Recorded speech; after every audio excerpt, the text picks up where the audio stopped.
1 second. Thank you.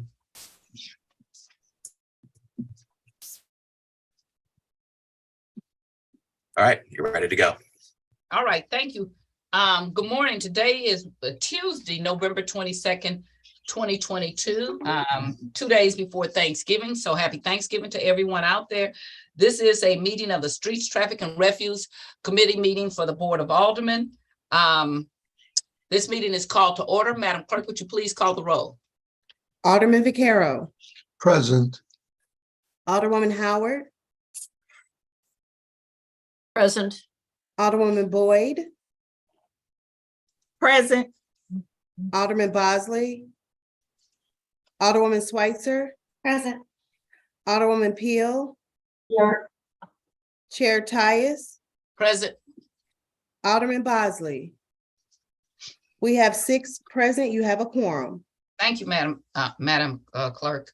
The next order of business is to approve the minutes. I'd entertain a motion to approve the minutes of Wednesday, November 16th, 2022. So moved. Seconded. Have a motion and a second. Madam Clerk, would you please call the roll? Alderman Vaquero, Aye. Alderwoman Howard, Aye. Alderwoman Boyd, Aye. Alderman Bosley, Alderwoman Schweitzer, Aye. Alderwoman Peel, Aye. Chair Tyus, Aye. Alderman Bosley. We have 6 aye votes. Okay, by your vote, you approve the minutes of Wednesday, November 16th, 2022. We now have board bills for review. I need you 3 handsome gentlemen to raise your hand. And we have to do an oath of affirmation of witnesses now. So I need you to raise your right hand. That would be the police chief, the fire chief, and the street commissioner. And I have to ask you, do you solemnly swear or affirm that the testimony you're about to give in this case cause will be the truth, the whole truth, and nothing but the truth, so help you God? Yes, I do. Thank you. I appreciate it. Okay, we're going to do, because we have visitors on this first one, we're going to do, take it out of order. We're going to do Board Bill 82, introduced by Alderman Joseph Vaccaro. I'm sorry, Madam Clerk, would you please read the introduction? Board Bill number 82, introduced by Alderman Joseph Vaccaro, an ordinance directing the director of the City of St. Louis Street Department to install and implement an emergency vehicle traffic signal preemption system. Thank you. Okay, Alderman Vaccaro, you are recognized on Board Bill 82. Thank you, Madam Chair. I'd like to, I guess, if I could openly, I want to ask the chief, the fire chief, and Jamie, and I guess if you could just, jump in, if that's okay with you. That's Madam fine. In Chair. fact, they can leave their mics open so that we can have an interchange of ideas, because that's what you asked them to be here, I believe, for. Right, because, so what I'm interested in, we've had, and Chief, you may or not remember, but at Kings Highway in Mardell, a police officer was killed, by, I guess, during a pursuit, when a car hit him. We've had ambulances turned over. We've had 5 people killed this year, and St. Charles and other areas, go with this, where if you're in a police car or a fire truck, I'd almost even like to see this on the snowplow trucks, where the direction that they're going, the lights turn green. I do know that roughly it's $5,000 a vehicle and roughly $6,000 per stop sign. And I do believe we can use the COVID money. It's definitely a public safety thing, and I believe that. Chief, first off, I would hope you think this is a good idea. How many police cars do we have? Well, if you roll in the marked and the unmarked fleet, there's several hundred. Okay. That would be included in that. Our policy requires our officers to stop and clear every intersection, which means supposed to stop, look both ways, even though they've got their lights and siren activated. They do that. Sometimes it might be a roll, which is, not really appropriate, but they're supposed to do that when we have accidents at intersections. It tends to be in those occasions where officers are not doing a good enough job clearing that intersection visually before they enter it. Well, and even the car, let's just say it's a pursuit. We want, if it clears that, at least it also stops traffic from crossing into, usually it isn't the police car that hits somebody. It's usually, so if we can stop the traffic going into the intersection also, Yeah. It might be helpful in the long run. But how many vehicles would you estimate that you have? I would say 300. So that comes out to what, $1.5 million. And is that a recurring thing? Is there some kind of license? No, I do believe that it's well, I'm sure there's a long-term charge, but that's something that I have to find out. Right now, I've had our attorney talk to 2 different companies, and I do believe that's for 4 or 5 years. But even so, $1.5 million, that's not as bad as I thought it would be. And what I have to do, I have to put a fiscal note together. Mhm. So these are things that I have to know so that I can get this bill wrapped up and moving along. So you're in your best opinion, we're roughly talking $1.5 million. Right, Mhm. just ballpark. And I don't know if that would be every vehicle, but we would certainly want to target those vehicles that would be the first responding cars. So all the marked vehicles, including districts and mobile and traffic, and then the unmarked cars and specialized units and detectives. So I think what I would do is I'm going to estimate that we're talking about 2 million in police vehicles. And I'd rather be on the high side. I'm on the high side of the cost also. These were higher numbers. There was 2 different companies apparently that do this according to our attorney. This was the high. I'm doing everything on the high side. So the fiscal note would be, at least a true picture of worst case scenario. And if there is a recurring fee, I'll find that out. And that would also, the money for the recurring fee would also be rolled into my fiscal note. But and so that's kind of what we're hearing. And let me get an idea from the fire chief real quick. Fire chief, all the fire vehicles, ambulances, how many of those do we have? If Fire If trucks, remember correctly, ambulances, the St. Louis Fire Department, we had a preemption system right? in the early 2000s called Opticon. And it was a strobe activated system where we had strobes that were mounted on the fire trucks and most of our first due equipment. And then we had several intersections throughout the city that had these strobe receptors mounted on the mast arms of the lights. That was all paid for through a grant. Fairly good system, had a few kinks with regards to when you had multiple pieces of equipment responding from different directions, approaching the intersections at the same time. I do know that they've improved this system because of the ability to use the cloud platform and provide blockages. So if I would outfit all of my first responding vehicles, these support vehicles, I probably wouldn't do. We're probably looking right at about 75 vehicles max, and that's max. Well, look, I'm gonna go with 100 vehicles. Again, this is just so I can put together what I believe is a fair and honest fiscal note. If we were to do this, what it would cost.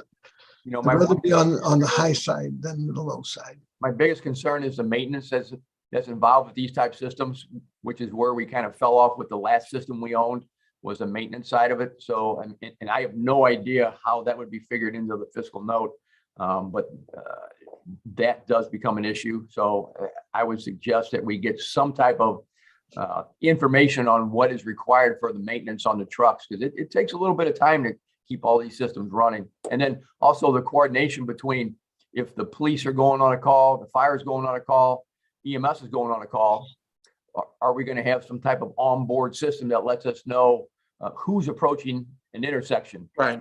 which they do have now, you know, and it comes up on your computer. So you're alerted to certain companies that are all responding into the same area. So it's, Right. I know that St. Charles has it and they're really happy with it. And certainly these are good questions that we're going to find out the answers to. My hope is to get a fiscal note put together, answer some of these questions and get this out of committee to the full floor. It was the vote to get it over. I think we started with the resolution, and on the resolution to look into this, it was unanimous. Not one alderman voted against it. It was unanimous to look into this. So now it's just the next step, and that's how do we do this? And that's why I got the two chiefs and Jamie here, because you're asking me good questions that I'll have answers to, and and then at some point we'll actually hope to bring in the companies that actually do this and maybe answer these questions. But I can't move anywhere without some idea of what a fiscal note's going to be.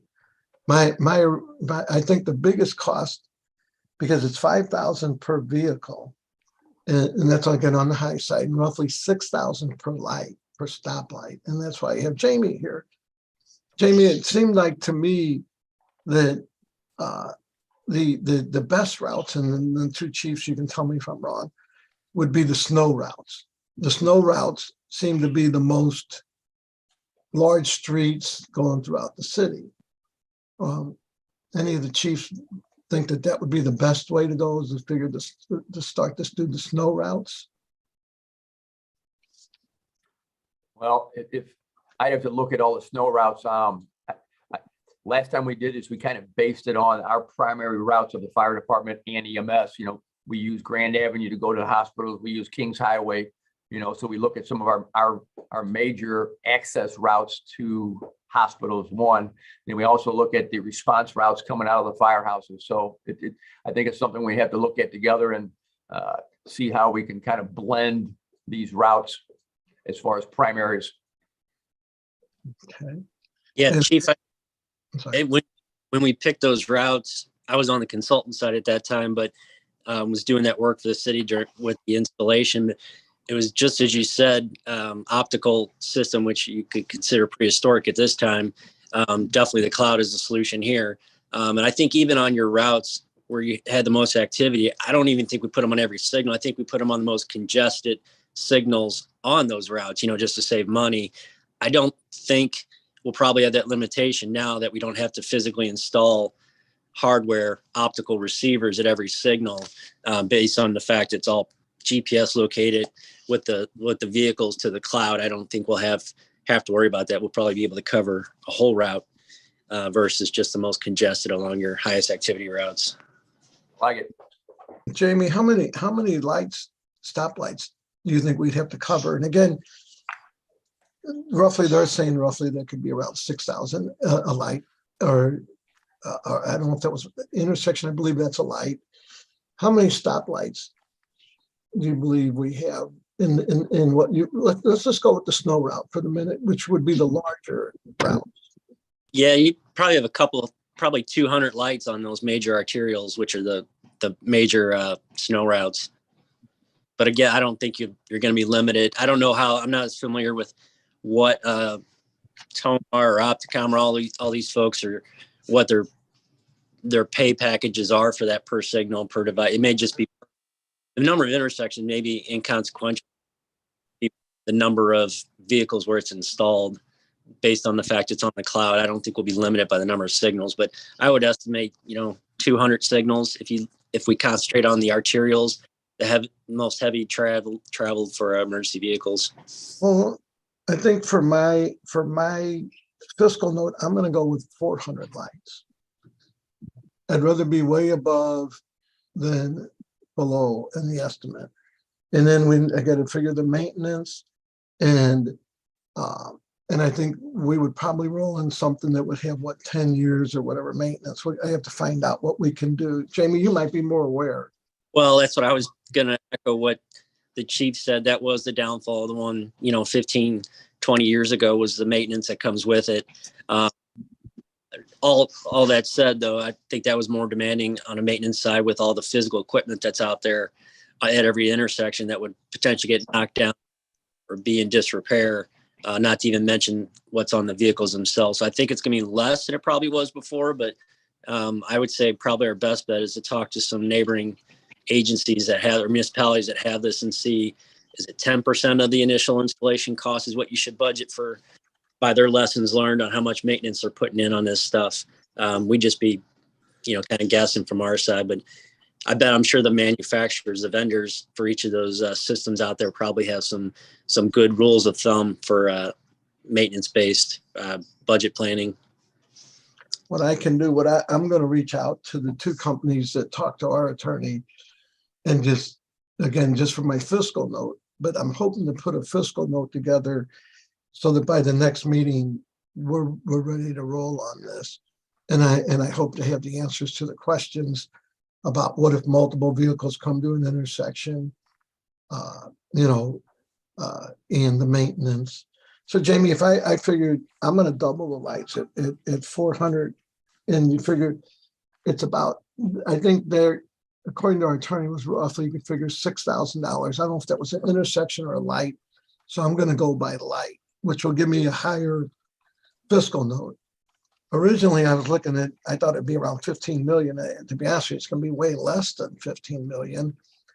If we're talking $1.5 million, I'll just say 2 million for the police cars. And these are rough numbers, I get it. And if we're talking about, even $1 million for the fire equipment, and we're probably in the 3 to 4 million for the street lights. It's well below what I had thought. And then I'll find out what packages, what maintenance packages that we can get with these systems. Does that make sense to everyone? I'm sorry. Maybe with the talking to those other municipalities, I would assume some of this equipment's a little more specialized in terms of the maintenance. You may have to consider that city forces wouldn't be maintaining this. You may need a contractor or something that does more of that specialized equipment in terms of maintenance, which means it's, going to cost more than city forces. But in your budget planning, I would assume you probably need a highly specialized contractor for that. Well, I would think that the companies that sell this, just like with the cameras, we went through all this with the cameras, the body camera stuff, where's, how it all worked and all that. So I would hope that the companies offer maintenance packages. If we say, this is how many vehicles, this is how many lights, and we want a maintenance package, we don't want to have to deal with it for the next 10 or 20 years. If something goes wrong with the vehicle, or if a car gets hit and wrecked, what happens to the vehicle? What happens to this stuff? Those are some questions that I certainly plan to ask them. Does that make sense to everyone here beside me? Police chief, Yes, it does. fire chief. Yes, what I would like to ask is, when we get into the process of looking at particulars with the individual companies, I'd like to be involved, because we had some issues with the last one. I mean, the ability to turn these systems on and off, the ability to have these systems come on automatically, because some of the equipment that we have responding doesn't necessarily have to go full lights and sirens. So we want the ability to silence some of these systems. So I just like to be involved with the discussion. Well, what I would say is, once I get my fiscal note put together, Chairwoman Tyus, I would ask that the next step and I'll ask our attorney Lou, he's the one who reached out to two companies, responded. I would ask them that we bring them two companies in for a presentation. And my goal in this was to get this thing out by Christmas, get it like off the floor, done, over. Seems fast, but I'm still kind of figuring that once I get past the fiscal note, which I should be able to do sometime during the next day or so, then I would ask if we could bring the companies to come in, that they can answer these maintenance questions and all the different things like we did when we had the body camera stuff. The body cameras also, it was a lot of questions, who's going to store the information and all the different stuff. I don't think there's information to store on this, but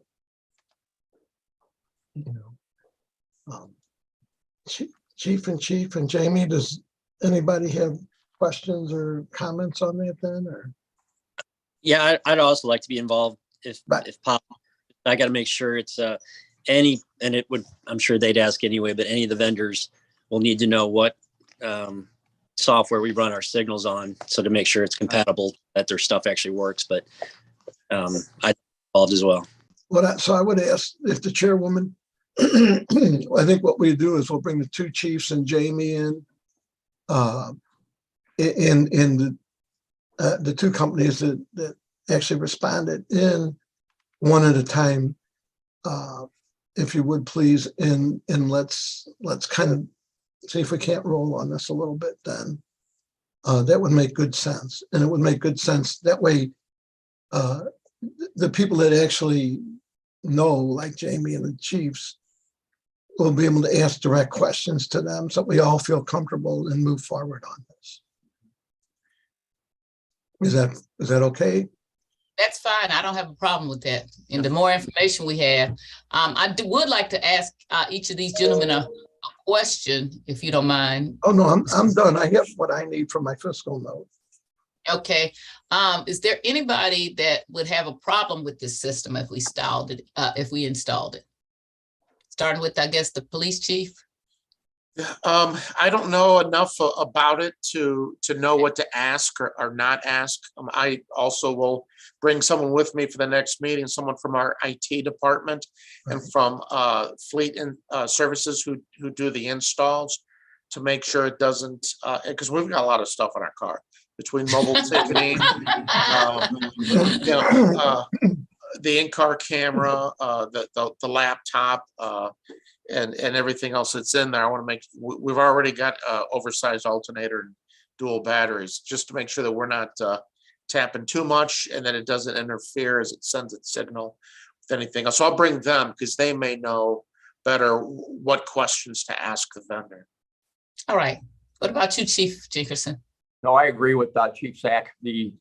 All of our trucks have quite a bit of equipment installed that pulls and does drain on some of the battery and alternator systems. The tracking system, which is basically what this is going to have to coordinate with our current tracking system.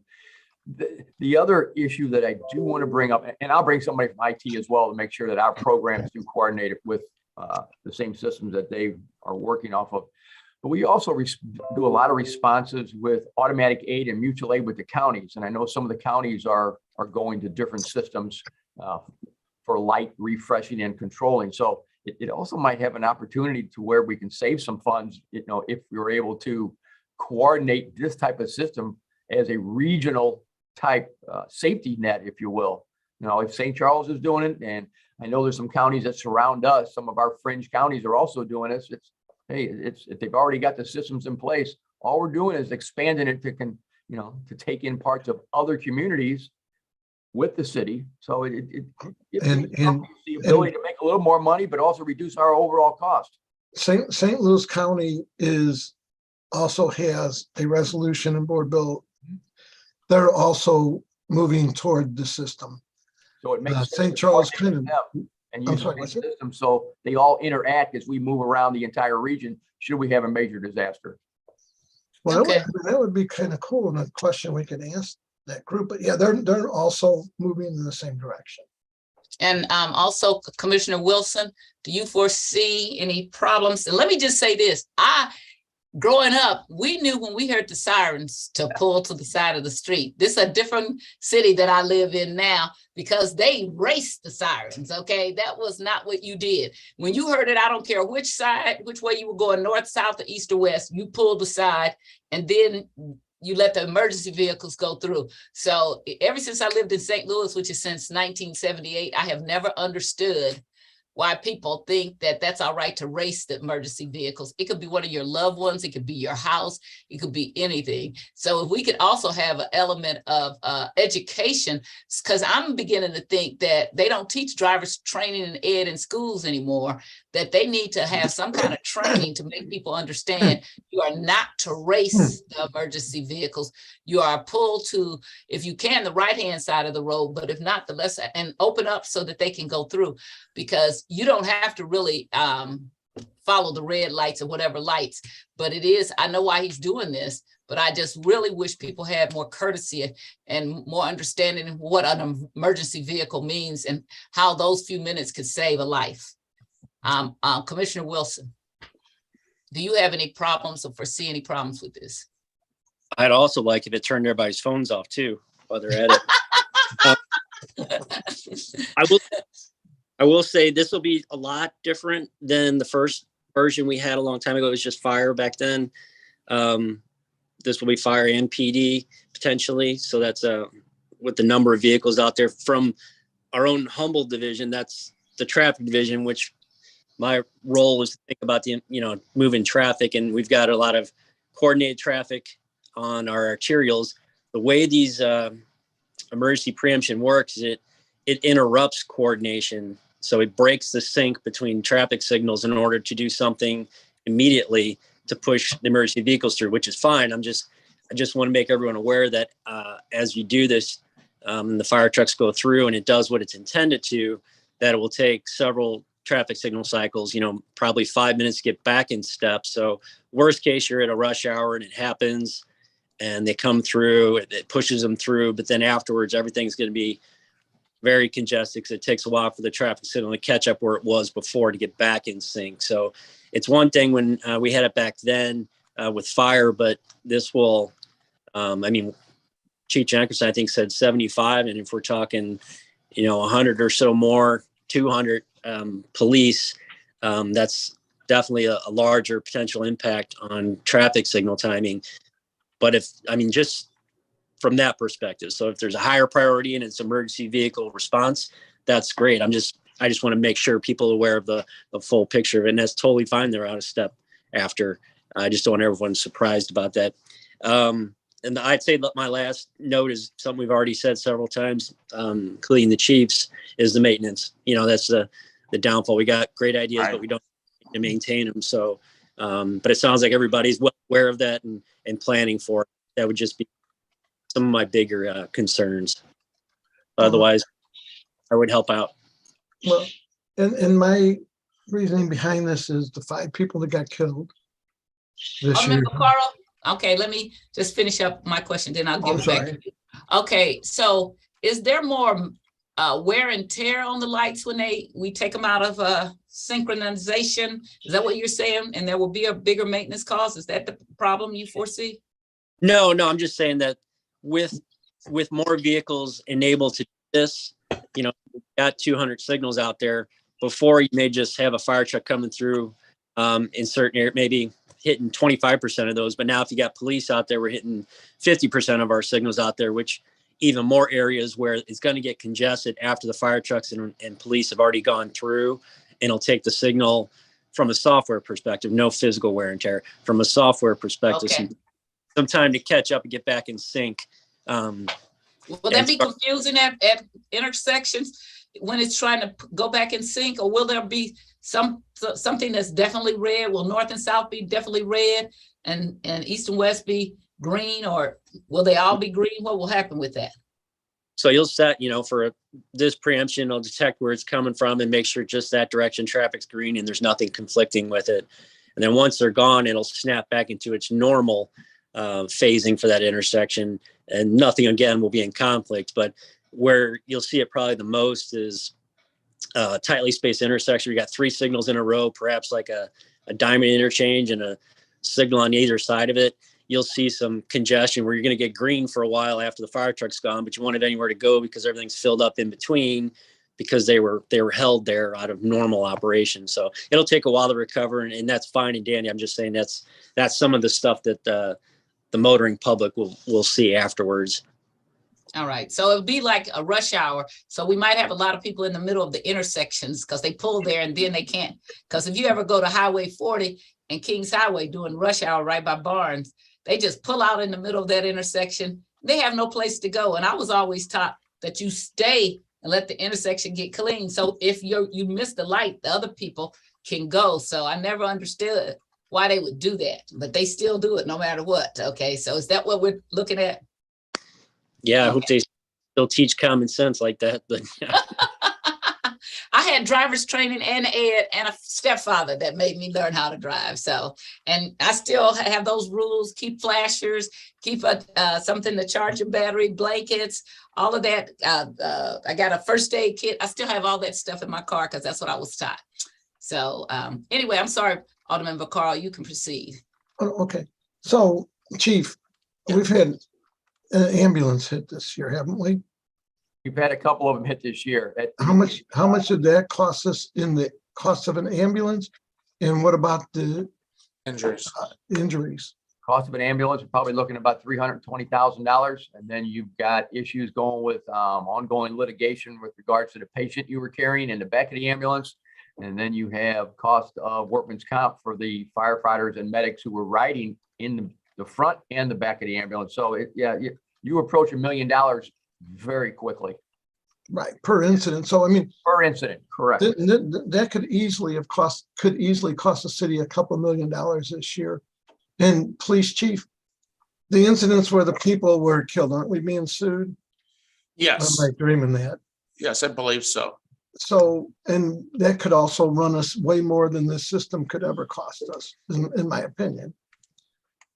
You know, what I'm saying is, for the little bit of disruption in the 5-minute cycle for the lights to get back in order, you know, I think when you start talking about lives, you know, and literally the system, when it's all said and done, it's probably going to cost us less than the ambulances and the police cars and the lawsuits. And again, we can't put a dollar amount on the loss of life. Right. And you know, and I think there's a lot of things that we need to work out. And I think coordinating with the county would really be cool if they, because they're looking at it too. You know, I just know that, and I know, Chief, that you say they stop at the lights, but usually when they're going somewhere, they're going pretty fast. And I don't blame, you know, I think they need to get there fast. And I think these are good guys. I'm pretty sure that when the school was getting shots, I'm pretty sure they weren't stopping at every light looking 2 ways. They were getting there. And I don't blame them. And I'm thankful that they did get there. When I was having my heart attack, and we called for the ambulance. Of course, it was 2 o'clock in the morning, so they got here pretty quick. But I don't know. I've been stuck in traffic before with not police cars so much, but fire trucks and ambulances behind me, and they're blowing their horn, and I don't know. I can't climb over the cars in front of me, and then they got to go into the oncoming traffic. You know, the only other one, Jamie, that I thought would kind of be a good thing for this, even though it disrupts stuff, is, and I'm going to add extra in for vehicles, but I'm thinking the snowplow trucks. You know, they a lot of times won't plow the roads until at night because the traffic really blocks the snowplows. It's just something to think about, you know. But if the snowplows had the ability to have green lights in front of it and plow the streets, we could actually get the streets done, you know, in a safe manner. These are things that are going through my head, and it just seems like the right thing to do.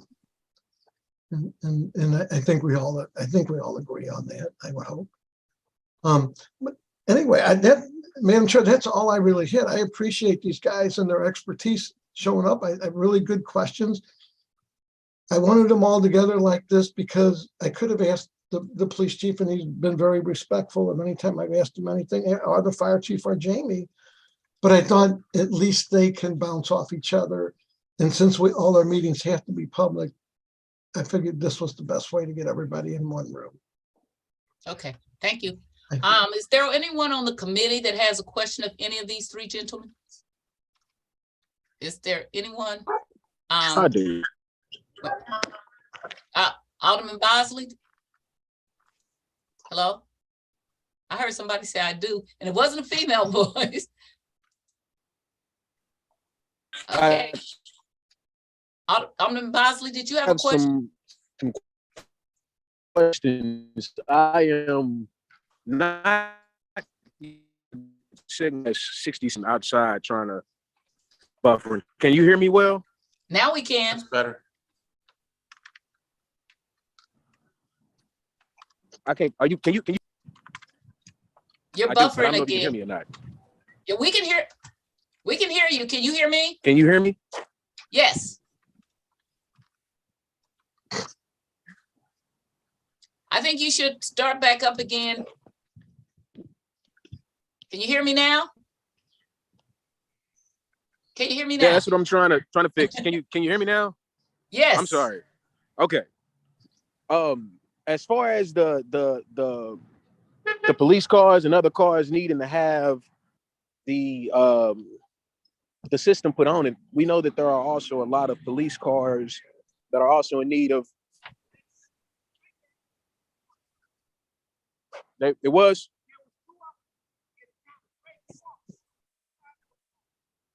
Cutting out. I appreciate that. Okay. Yes, sir. I am. No, we got folks trying to steal our cars around here. I'm so sorry. Yes, sir.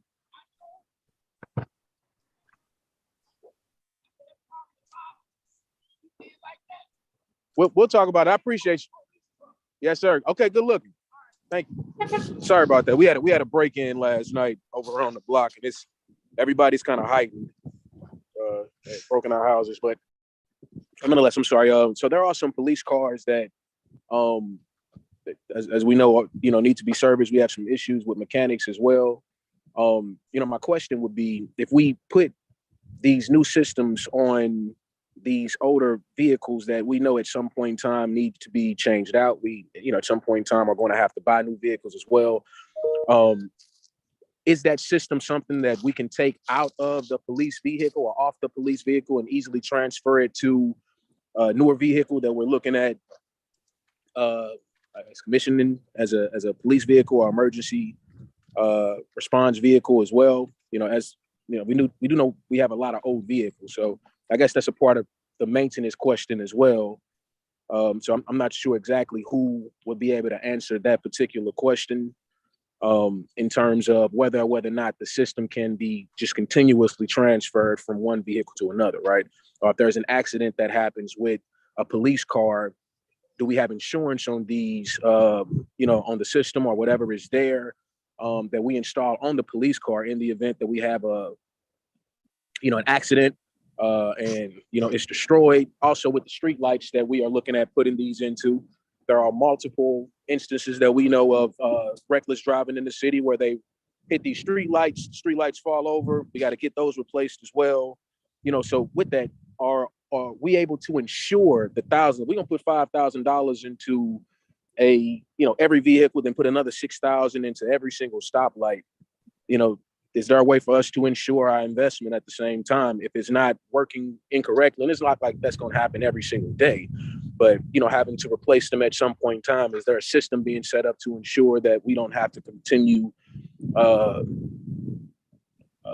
repeat costs that we've already incurred while implementing the system to not necessarily maintain it, but ensure that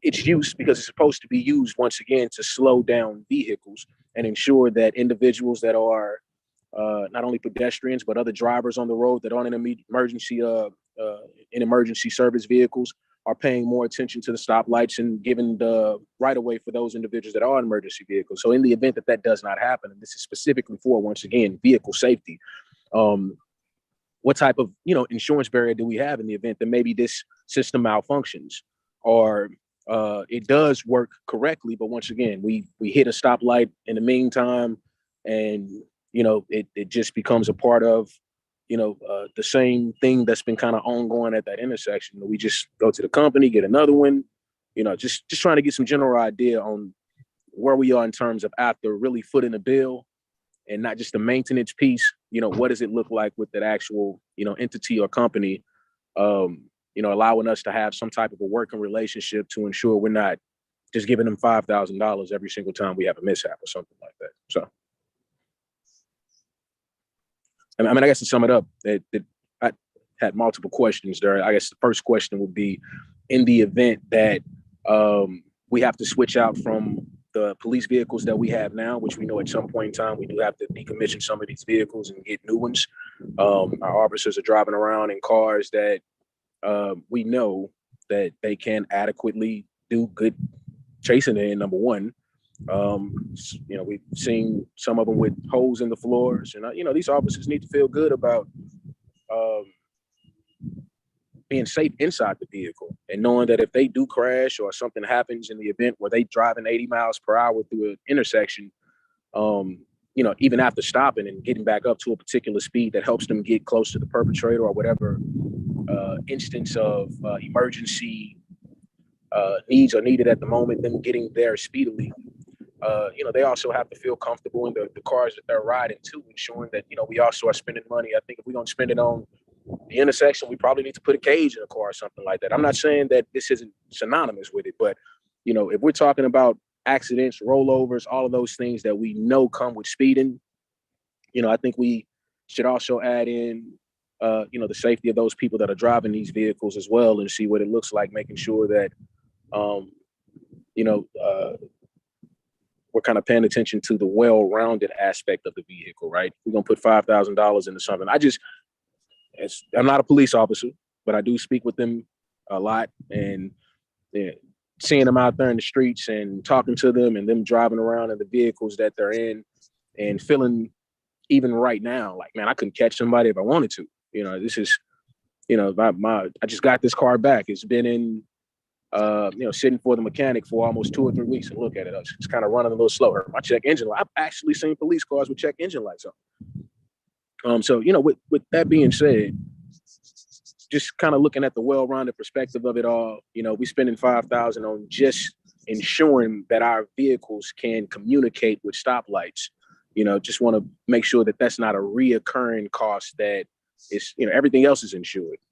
So, once again, if we have to switch it out from one vehicle to the other, is that a cost that we incur for changing that system to another vehicle, or can we just simply unscrew it and stick it on another police car? Our ambulance, whether it's the fire department or I was going to try. police department or EMS. I would bet even the old equipment we had, that could easily be transferred over. That was a transmitter on top of each vehicle. I would safely bet it's even easier to wire in some of the stuff now. It's probably similar to putting in GPS on a city vehicle. It's a fairly easy wiring job.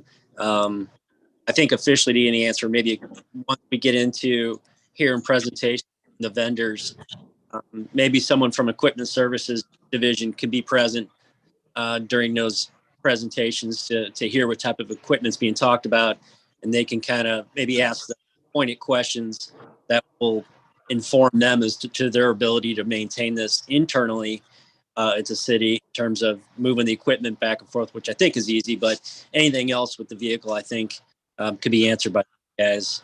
And I think any more of your questions about the quality of what we're getting for what we're paying, making sure it's working and making sure the longevity, I think we can ask those type of questions to those vendors during the presentations and see what type of package. I'm sure they offer anything you want to pay for, but let's make sure what are the steps to ensure that we're getting what we paid for. So I'm sure it's a very good question. I assume we're not the only ones to ask that.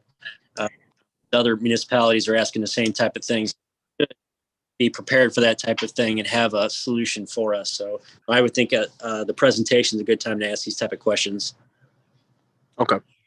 And that makes sense. And, it would seem like the provider of the service would be able to indulge any question that we have about their systems and the cost of them and what it is, because, I would hope that we're dealing with folks who have this set up in multiple cities and maybe get some type of idea of, where their pitfalls are and, become, a place where they can kind of utilize the things that they've done in the past to perpetuate a better future for us. So I don't think this is something that I disagree with at all. I just look at everything also from a well-rounded perspective. I think that it's important to make sure that people are paying attention to our intersections and giving leadway to those emergency vehicles and persons that are in emergency situations. That is extremely important. But I also know at the same time that we got a lot of people on the streets that are in these cars that don't even feel comfortable in the cars that they're in right now. So I will just say publicly, because it is important. I know I keep it all the way true. That if we are looking at upgrading vehicles with $5,000 upgrades in every single intersection to some degree, not every single intersection, but $6,000 for these streetlights, I think it also will be worthwhile to find some extra monies as well to ensure that these vehicles are, better equipped with the other things that are needed for the officers to feel comfortable getting from point A to point B, not just crossing the intersection. And the same thing with the folks from EMS, the ambulance individuals. I'm sorry, they are with EMS, but the folks that are in the firefighters, working for firefighters as well, who are running from call to call. I haven't heard any complaints about the fire trucks. They seem to be working pretty good. But just as far as once again, other emergency vehicles, we have heard some things. I don't want anybody to ever feel like, especially our emergency workers, that we are putting more emphasis on the vehicles communicating with technology itself. If it doesn't get to a place where we can also say that it makes the person inside of that vehicle twice as safe as well with the decisions that we are making, because they don't feel like we are always paying attention to their best interest as people. And, I know that Commissioner Sachs, you do a good job. You also do Alderman Vaccaro, and, everybody else on this call. But we all are working towards making sure that we make the city safer, and all of those things that would help our emergency workers feel more comfortable are conversations that we are, kind of having now. So just while we talk about vehicles, I just want us to kind of dig and dive and make sure that, if we're going to spend $1 million on anything, we need to make sure that people feel comfortable riding around in $1 million, how would I say, or being part of the plan that we're spending the money on, in terms of these vehicle upgrades, because there are things already inside of the vehicle that they feel need to be serviced and taken care of. So I just always want to make sure we're listening to those folks that are on the street and, trying to help them out as much as possible, because those are folks that's showing up in the middle of the night, 2, 3, 1 o'clock. Those are folks who we called this night.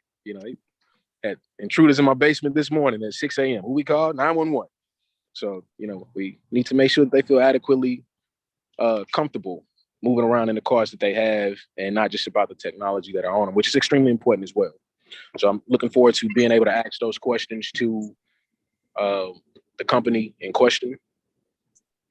I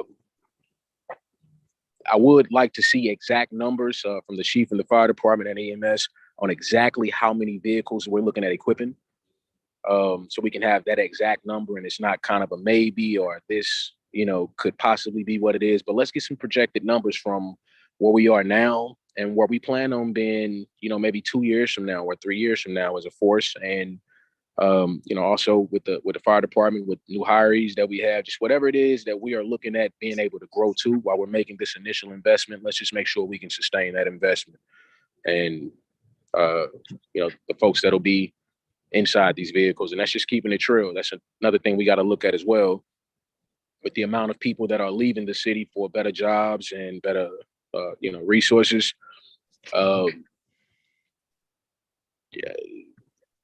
We got to look at a way in balancing things. I would hate to say that folks that are working in emergency services would feel like we're putting, kind of more emphasis on vehicle safety than them, as far as job security and making sure that they eating good, taking care of their families. Like there's a lot that goes on when we start spending money, especially in cars. So I don't want them driving around like, yeah, we got $10,000 new in the car, but I can't get a $500 raise. So I'm just once again, just throwing as much as I can out there. We'll have discussions on it. I don't think, once again, this is a bad thing for us to be discussing at all. I think it will help us in the long run. Just want to ensure that I always throw out what I believe is also something that is important for us to conversate about as we move the needle forward on, trying to make everybody safe. So with that, I yield unless you all have questions. Can I answer some of that, please? Yes, sir. Absolutely. I mean, Assistant Chairwoman. Yes, Alderman, you can. I'm sorry. Excuse me. That's all right. I'm sorry. So we do know they gave us a number of vehicles, and we do know that we're being sued, that 2 ambulances have been hit in intersections, that we're being sued not only by the people in there. This is absolutely about making it safe, not only for the police officers, the ambulance. We're being sued. 5 people were killed in an intersection. 5 people that were killed. We're being sued. This is peanuts compared to, and when you talk about safety, this is safety of the people that are the police, safety of the fire drivers, the ambulance drivers, and for the citizens. This isn't just, we're going to throw technology. This is absolutely making it safe. And they did give me numbers, exact numbers, but I even added to it the questions I'm going to find out are the maintenance and who, what happens? Can you switch it from vehicle to vehicle? Who is there physically, and Jamie might know the answer. I don't know that they physically put anything on a stoplight because it's all done by the cloud. I think it's just a number of stuff. There's some questions that I need to find out, but this absolutely speaks straight to the safety, not only of the officers, the ambulance drivers. And again, we're involved in multiple lawsuits this year from intersection incidents, that are going to cost us way more than I estimate less than $10 million for this. But I just wanted to reply to that. Which one? What's that? He may be on another subject right now, but that was my, thank you, Madam All Chair. right. So, Alderman Bosley, are you finished with your questioning? Yes, ma'am. I'm Okay. listening. All right. I saw Alderwoman Schweitzer's hand up if there's no one with more seniority. Okay, Alderwoman, you're recognized. Thank you so much. I had to step out for a short part of the fiscal note conversation. So the board bill says that it'll come out of the streets budget. Would that be all of the funds, or is that still up for discussion? No, okay. Again, Madam Chair, can I answer that, please? So yes, we don't have to do will you yield in here. Okay. Yes. So no, we did that just to have something on the original. This is not going to come out of that. What I had to do is put a fiscal note and identify a source. Right. So we threw that in the source in a discussion with the chairwoman, who has offered to help me get this figured all out. We're going to use the COVID money. This certainly falls within the parameters of public safety, not only just for the officers and our workers, for the general public. So the source of where this is coming from will be better identified now that I can put a fiscal note together. Okay, I appreciate it. And I look forward to those discussions. And yeah, I think what I heard from the conversation so far is that the fire chief and police chief and street commissioner or traffic commissioner rather, are all tentatively on board, but want a lot more information. So I think it'll be good to keep checking back in with you all, making sure this is moving forward in a way that works with you and what you're wanting to get out of this. And I want to kind of agree with the Chairwoman Tyus on the education piece. I think that there's a lot of changes that have happened both in traffic calming in the city of St. Louis, different roads that have changed the way they're designed. And if we have a signal change coming up that, it probably makes sense to look at ARPA funds as well as to what education piece needs to go along with this infrastructure, these infrastructure changes. Because to your point, Chairwoman, if we don't have those things in place and people don't know how to do it, it could become more chaotic. And I think we're all trying to move towards less chaos on the streets, and so that people are safer, drivers are safer, emergency vehicles are safer. So I feel like that needs to be kind of a maybe not necessarily with this particular funding, ask for ARPA funds, but in there somewhere. And I would we imagine that this would be something that would be potentially added to board bill, was it 120 that Alderman Bosley sponsoring, or different place? Or it could be a whole separate one. A whole separate thing. Okay. Well, I really appreciate it. I'm looking forward to the further conversation, and I appreciate everyone's time being here this morning. Thank you. Anyone else with any questions? Okay, so here's where I'm at. We're going to get a fiscal note drawn up. We're going to invite several companies that do this to bring it back. We're going to identify one or more funding sources. Are we on the same page, Alderman? Yes. Yes, ma'am. Okay. And we may or may not ask these gentlemen to come back when we bring the companies, so that they could bring their technical people to ask questions or have input. Is that correct? Yeah, we'd like to have them back when the companies, because they'll know the questions to ask better than I would. Okay. Anything else? No, I appreciate you putting this together. I know, coming off of you were out sick for a bit, and I appreciate that you're now trying to get this as quick as we can. Right. I'm up against a handful of meetings. I want to try and get this done. So I appreciate that.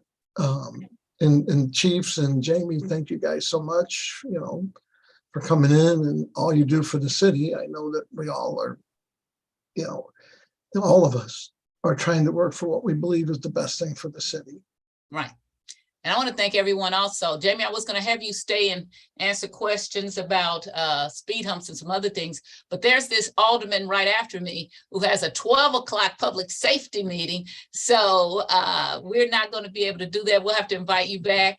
I have a alley bill for the first ward only. So I want to get to that so that we can we can finish and make sure we can get to that public safety hearing at 12 o'clock, not 1 o'clock or 2 o'clock. I don't know why I think because they put a legislation one at 2 o'clock. So I could spend my whole day sitting on meetings, but Okay. And we have an hour though. Okay. Well, I thought it's at 12 o'clock, I thought. It's at 12. It's only 11. So we don't have, well, I still got to hear my bill. So okay. you gentlemen are free to stay. We appreciate that. If you need to go someplace, then that's fine, because we're going to talk about my proposal to close off some of these alleys where they are dumping.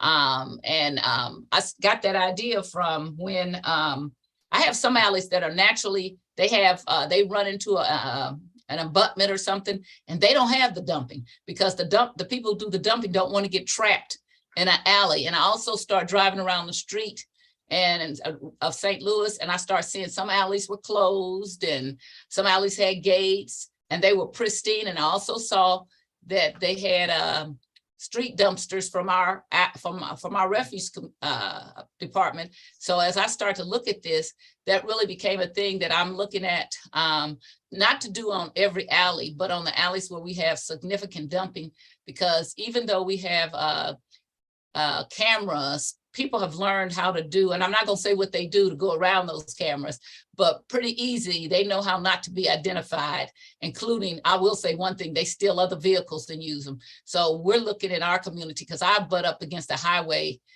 in several of my communities, and people get off that highway and they just dump in some alleys. And as soon as we clean up, it's more dumping, and the city is just is wearing itself out and wearing our trash and refuse department out with dumping. So that's what this next bill is all about. So you're welcome to stay, but if you got other things to do, I appreciate you and thank you, and you'll get an invitation again. Thank all three of you. Bye.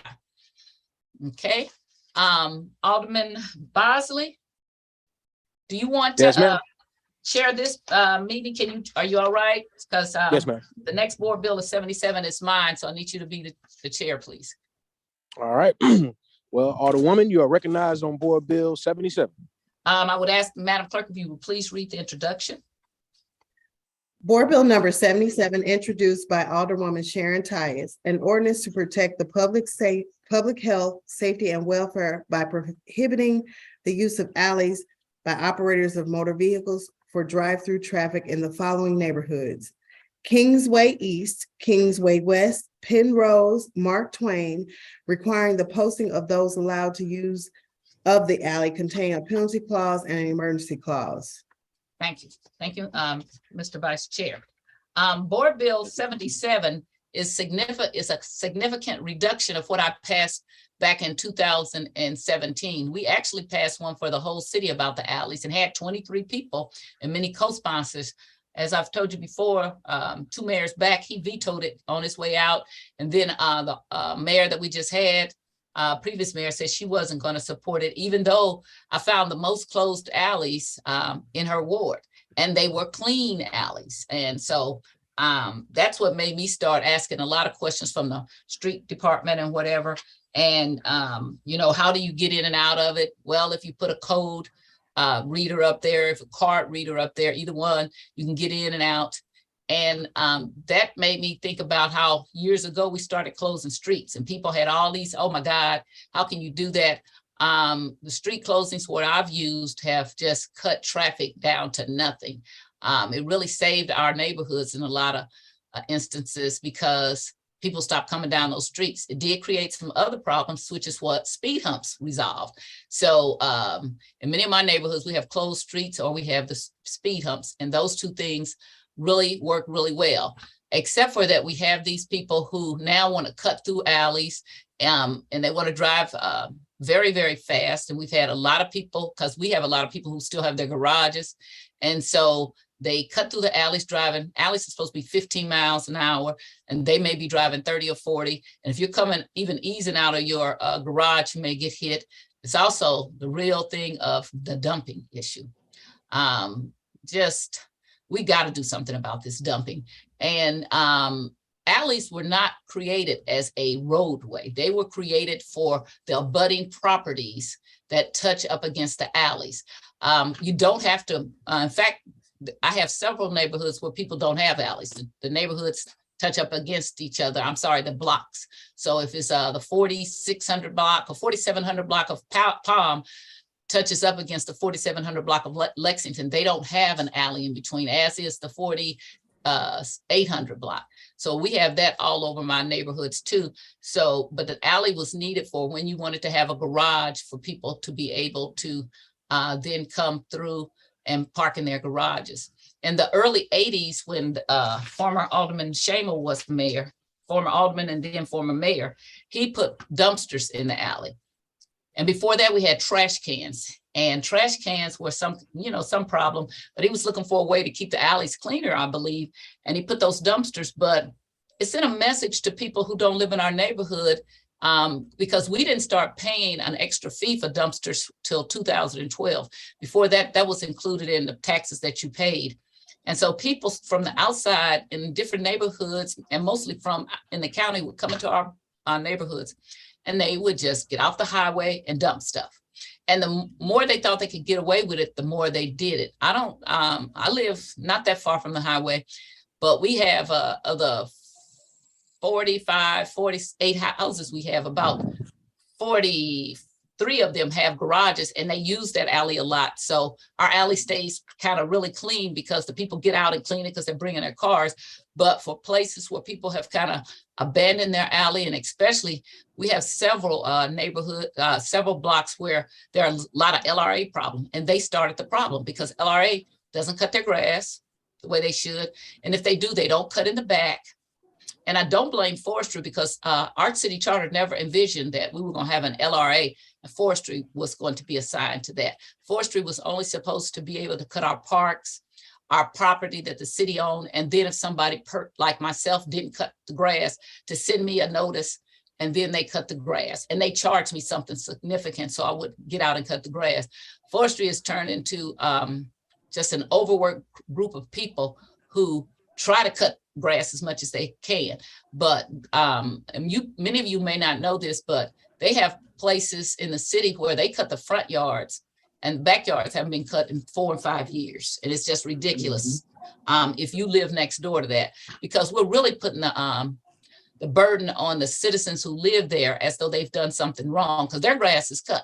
And our law says you can't be taller than 6 or 7 inches. And also our law, we have a law that says you can't, what they do illegally, pull the stuff out into the middle of the street and leave it there. Our city started violating that law back, I don't know, the 2nd or 3rd term of the former Mayor Slay. And they instituted these things that's been debilitating and humiliating to the people who live in the community. And then the whole thing of the dumping of things. That is so depressing to the people. They come out, they clean their alleys up, you could do cleanup. And the next day or so, it's so much stuff in the alley that people have done. And also contractors do this.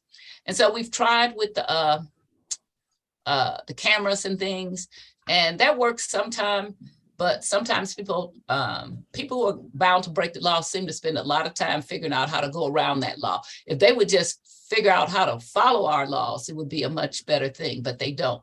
So I came up with, I want to test in all of my neighborhoods, some of the worst places. I want to pay out of my ward capital, not the city, to put up fencing at the alleys, really just at one end.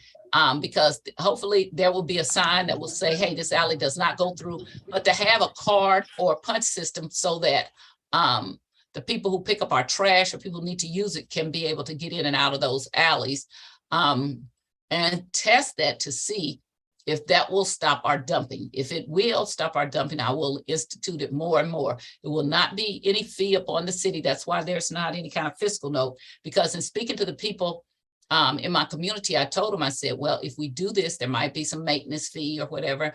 And we talked about whatever, finding out what the charge and cost was. And also people agreeing that they will pay $2 a month or $3 a month or whatever it took after we get through with this test, so that they could have a card and some money would be set up in an account.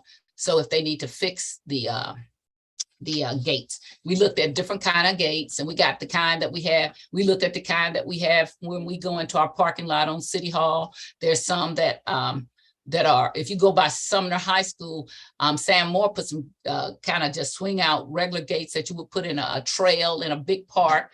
He has that at Sumner, that he closes certain parts of the streets off. Well, he had them before he passed, and he used them to close the streets off at a certain time. And then you can get some smaller ornamental gates or larger ones.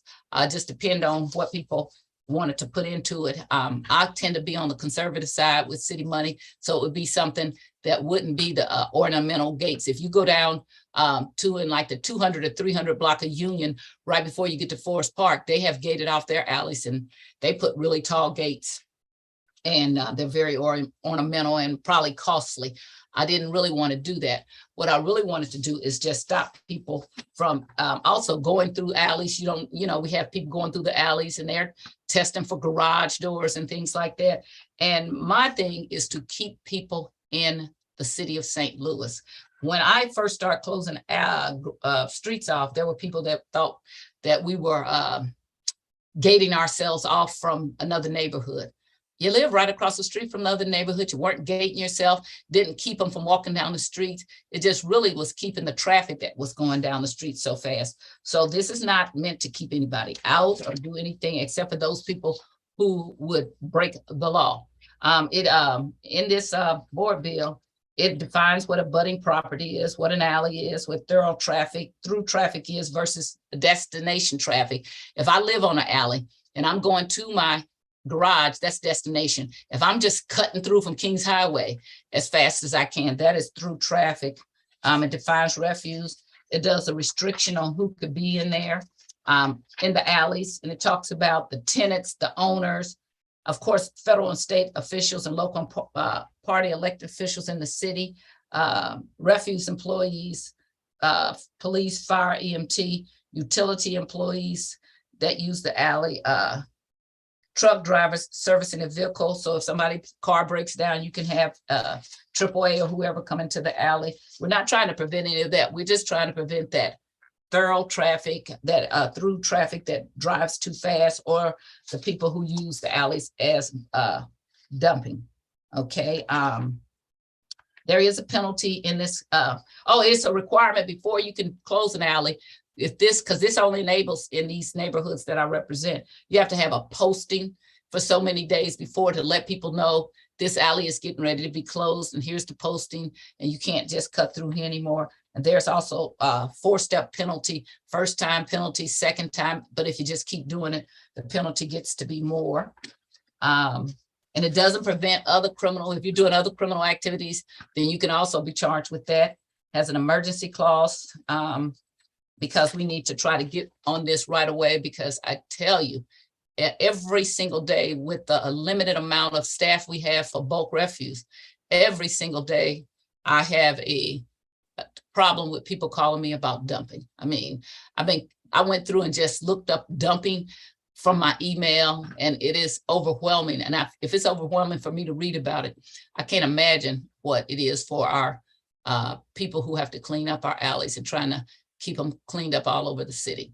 And we don't have enough. And having a conversation with Randy, we are way understaffed in the bulk department, as we are in refuse, plain refuse. So this is just a way to test to see if this will work. If it doesn't, we won't do anymore. And we can easily open those gates. But if it's something that does cut down on dumping, it's something I want to do. One of the things I did, because I've sat on streets since 1991, is in several places. We had some places where people were dumping, and we went to roll carts, and they voted to go to roll carts. And that actually stopped people. For some reason, the roll carts, they don't look at as quite, oh, well, let me put this big furniture next to it. So in a lot of places, we did them along Euclid, and the refuse department called me and said, hey, it's a lot less dumping. So this is all toward public safety in our alleys, and also in public health with the dumping. All right. Do we have any questions from members of the committee, or do you have any speakers today? No Someone? speakers. No. No speakers. All right. So we're just opening up for questions. We don't have to necessarily go down the line. If there's anybody who has a question from the committee, just raise your hand. If there's no raising hands, just pop on in. Get that a few seconds. Anybody? I have no questions. Sounds good. Okay, go ahead, Alderman Carl. Did you say you had no questions? I have no questions. It sounds good, and it's to her own neighborhood, and every alder person knows her neighborhood, knows what alleys need to be taken care of. This isn't something we're going to gate every alley throughout the city. It makes sense. The neighbors are going to know they're going to pay the maintenance or whatever. And again, I would assume she's not doing it on every alley, but the alleys to stop the dumping. I don't have that particular problem in my neighborhood, but I can see where this can be very helpful. So, I mean, you're not going to drive a truck full of trash trying to figure out how to get around the gate. You'll just like a car with a club on it. Yeah. I'm not going to steal that one. You probably just look for a different one to steal. So no, I think she's on track, and I think the neighbors that are having these issues will probably appreciate it. So I have no comment. I have a comment, but no question. I'm sorry. Understood. And I agree as well. I think that, especially with the dumping and different things that we are trying to alleviate from being in the inner neighborhoods, the alleys definitely are being used as a thoroughfare,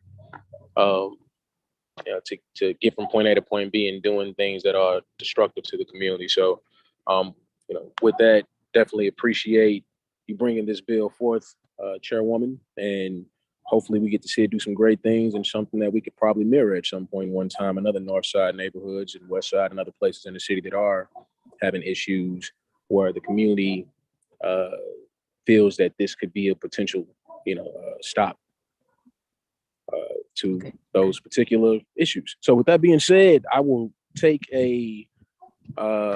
we'll entertain a motion to pass out Can Board I bill. close on my bill first? I Oh, want yeah, to I'm say, sorry. okay, thank you. Excuse me. I want to say, I had a lot of Southside aldermen before, Alderwoman from the 14th, Carol Howard, was one of the first people to sign up because she lives, I guess part of her neighborhood is against highway. So she's having the dumping. So I think this is an issue all over the city of St. Louis. We may see it more harshly in some neighborhoods, but I think it's a tool to be used with limit all throughout the city. I want all our neighborhoods to have clean alleys, and I kind of am sad because what former Mayor Vince Shamel, we used to have alley inspectors. I would love to see them back because that's what they did. They went down the alleys and inspect. And if I could ask this mayor to do anything, I would love to see some alley inspectors come back out and do that. So he got rid of them, and people have a lot of people have abandoned alleys.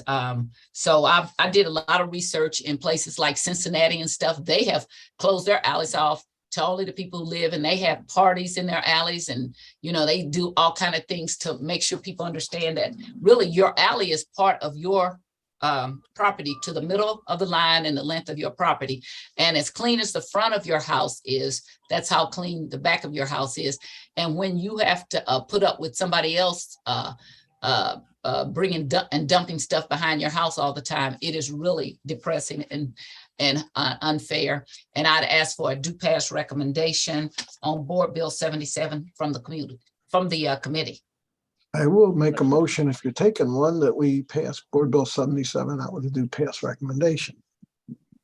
Second. All right, it's been moved, and we get a second. I'll second that. Second. All right, Previous who- roll. Yeah, I'll I call. don't think I was on previous row, Oh, okay. so I'll object. All right, so it's been motioned by Alderman Vaccaro and seconded by, that's myself, or was that Alderwoman Tina Phil? I have Alderwoman Ann Schweitzer. Okay, Alderwoman Schweitzer, sorry. Been seconded by Alderwoman Schweitzer. Madam Clerk, please call roll.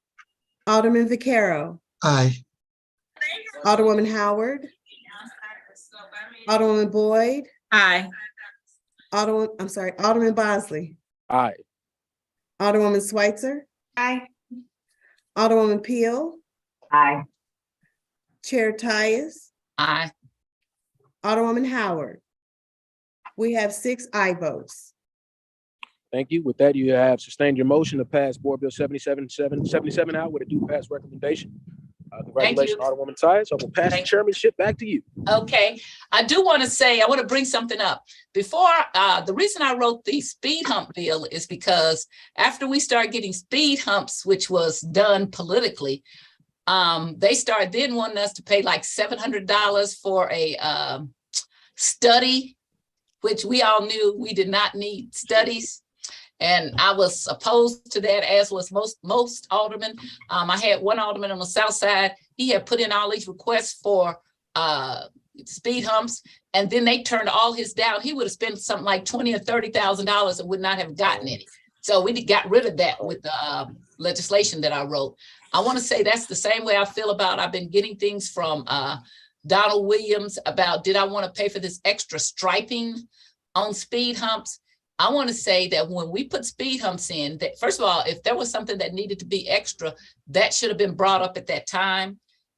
They're talking about $700 something per speed hump. That's ridiculous to me. When we attach, first of all, a lot of us are having to do speed humps because we don't have enough traffic police officers in our community. So we're having to spend our money on something that could have been spent on something else in the community. For them to then ask us to come back and spend another $700 or $750 is ridiculous to me. We should hire somebody that does striping. We should then look into having them, whatever they're offering as a contract, we should have our own streets department do that striping. And that should be part of the thing of maintenance. Since we got this money, which was in 1994, the executive branch has found more and more ways to tell us, oh, I need your money. So I'm asking you all to resist that and ask them to hire somebody. And then they put that, and if they can't do it, I want to know why. I kind of talked to them a little bit because if it's a specialty, then it's something we should train people to do. And that's a job that we would have in the city. But for us to have to retroactively go back, and I don't know how often it would be, and try to pay for speed humps, when that was nothing anybody told us in the first place.